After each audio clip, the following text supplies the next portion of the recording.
Olha, foi inaugurada hoje no Paraná a maior biofábrica do mundo de mosquitos com uma bactéria que impede que eles transmitam a dengue. No laboratório, os mosquitos recebem uma bactéria chamada Wolbach. Quando a fêmea se reproduz, passa para os filhotes, que já nascem sem conseguir transmitir doenças como dengue, zika ou chikungunya. Os insetos são criados em ambientes controlados em larga escala. A estratégia é soltar até 100 milhões deles por semana em várias cidades do país.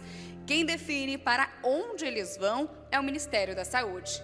Eles vão se multiplicando e chega um momento que estão em maioria ali naquela população.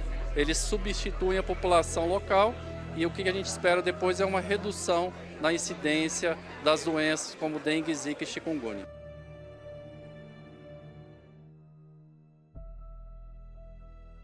Tá.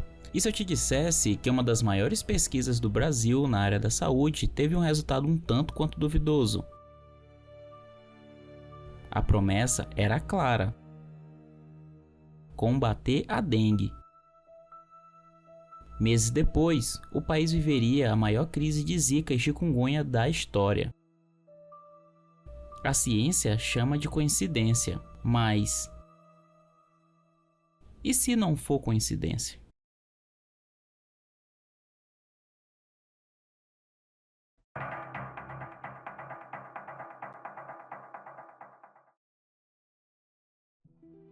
Em 2015, o Brasil vivia uma guerra contra a dengue. Milhares de pessoas adoeciam todos os dias e a ciência precisava agir, e rápido. Foi então que uma solução inovadora surgiu: a soltura de milhares de mosquitos modificados geneticamente. Um inseto geneticamente modificado que será espalhado pelos bairros da cidade daqui a 2 meses. Quem ataca o ser humano é a fêmea do Aedes aegypti, que usa o nosso sangue na produção dos ovos. Em Piracicaba serão espalhados mosquitos machos, que além de serem geneticamente modificados, naturalmente não picam as pessoas. Esses machos vão acasalar com as fêmeas, mas a mudança genética vai fazer com que os filhotes morram já durante a fase de larva. Foram liberados mais de 50 milhões de mosquitos transgênicos em municípios com epidemia de dengue. E o índice médio de redução dos mosquitos ficou em 79%. A premissa era simples: acabar com a dengue. Mas pouco tempo depois, em 2016, registrou-se o maior número de casos de zika e chikungunya da história do Brasil. Duas doenças que até então eram pouco conhecidas e de repente estavam em todo lugar. A chikungunya não mata rápido, ela castiga.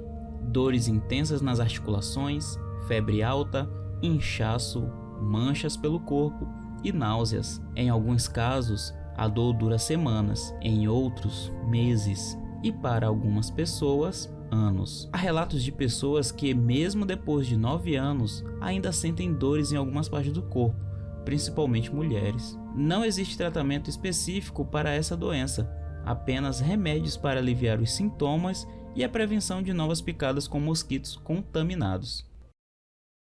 Já a zika parecia mais leve. 80% dos infectados sequer apresentavam algum sintoma, mas quando apresentavam, eram considerados brandos, como febre baixa, dor no corpo, manchas vermelhas e olhos avermelhados. Mas tudo muda quando falamos de mulheres grávidas. Em outubro de 2015, médicos do Nordeste começaram a notar algo alarmante: um aumento repentino de bebês nascidos com microcefalia e outras malformações congênitas.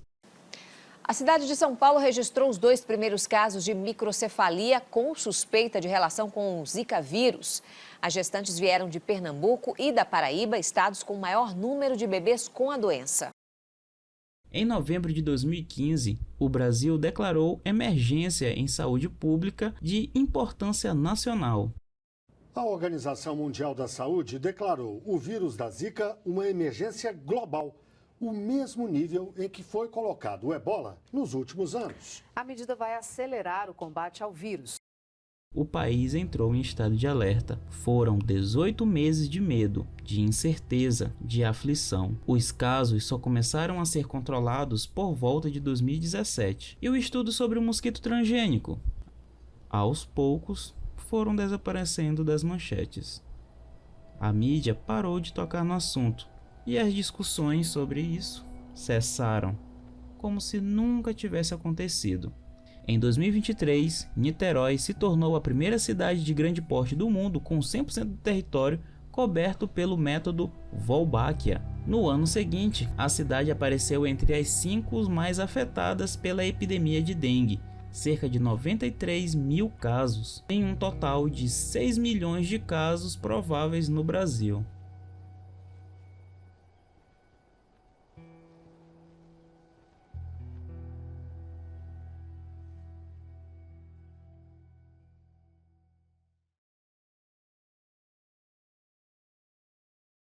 Um estudo apresentado nos Estados Unidos concluiu que um método usado no Brasil por pesquisadores da Fiocruz teve sucesso no combate à transmissão da dengue, da zika e de chikungunya. As evidências apresentadas ontem na reunião da Sociedade Americana são claras. A luta contra a zika, a dengue e a chikungunya está sendo vitoriosa em países como o Brasil, a Indonésia, a Austrália e o Vietnã. E a principal arma é invisível a olho nu, a bactéria Wolbachia, que existe em 70% dos insetos. Os mosquitos com Wolbachia foram espalhados em 28 bairros do Rio e em 33 de Niterói, na região metropolitana. Agora, 4 anos depois, o trabalho desenvolvido em parceria por pesquisadores da Fiocruz e do Programa Mundial do Mosquito comprovou que o método é eficiente.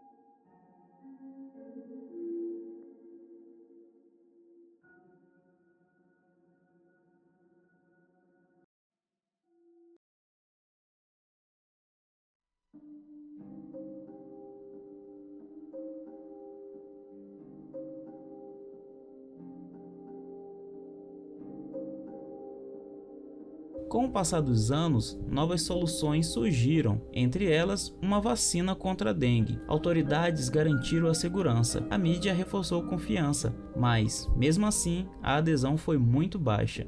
Expectativa nossa, a diretoria da Anvisa está aqui e vai apresentar os resultados, a avaliação feita pelos técnicos da Anvisa dessa vacina desenvolvida aqui pelo Instituto do Butantan. A partir de hoje, o Ministério da Saúde amanhã vai fazer uma reunião em todo o Brasil já para discutir a estratégia da utilização dessa vacina no nosso Programa Nacional de Imunização e incorporar essa vacina no nosso calendário nacional de vacinação. A campanha não alcançou a meta e foi adiada, reprogramada, empurrada lá para 2026, não por falta de doses, mas por falta de confiança. Qual é a real garantia de sucesso dessa solução? Será se essa vacina realmente presta? Será se essa vacina realmente funciona? Quais os efeitos veremos daqui só a 10, 20, 30 anos? Não sabemos. A ciência já salvou milhares de vidas, mas a história mostra que a ciência também erra, e quando erra, raramente admite. Será que, em algum momento, o povo brasileiro deixou de ser paciente e virou cobaia? Essa intriga afeta milhares de pessoas, e isso não é uma acusação, é apenas uma pergunta. E perguntas, quando ignoradas, tendem a se repetir.